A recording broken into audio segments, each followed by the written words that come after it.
The story of the resurrection always includes challenge. And today's gospel is no exception. I mean, what do we hear Jesus say? He says to us, I am the vine and you are the branches. Remain in me so that I may remain in you, so that you may bear fruit in abundance, bear much fruit. And then he also says, a branch that is attached to the vine that does not bear fruit is cut off and thrown into the fire. This is connected to what St. Augustine says about the same passage when he says, a Christian has two options, fire and fruit. Now, when you and I hear this, I could imagine feeling a kind of a knot right there in the gut and say, oh man, what am I going to do? I got to get my act together. I got to do this. I got to do that. I've got these sins. I've got these weaknesses.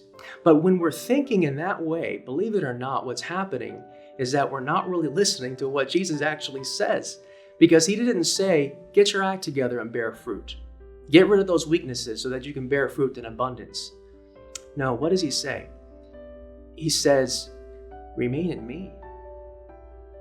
You see, it doesn't begin with me. It doesn't all depend on me.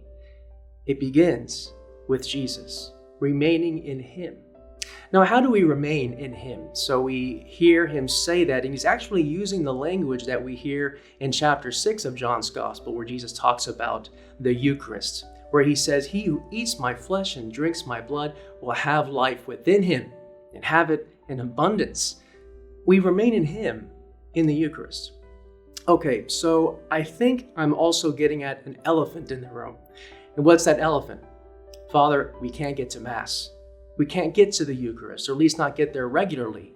How are we supposed to remain in him? Well, once again, thankfully, it doesn't depend on us. It doesn't depend on me.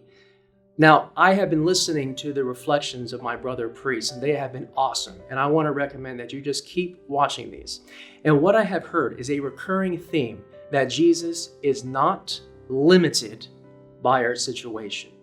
He crosses those boundaries. And so how do we then connect to him in the Eucharist? Well, we make that regular act of spiritual communion, of saying, Jesus, I want to be there at the Mass. I can't be there, but please visit me with those graces. Help me to remain in you.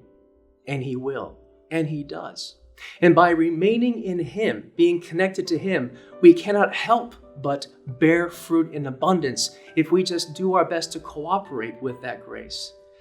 So my friends, today's challenge should not put a knot in our stomach, but a fire in our heart, the fire of divine grace by which we remain in him and bear fruit in abundance. God's blessings to you.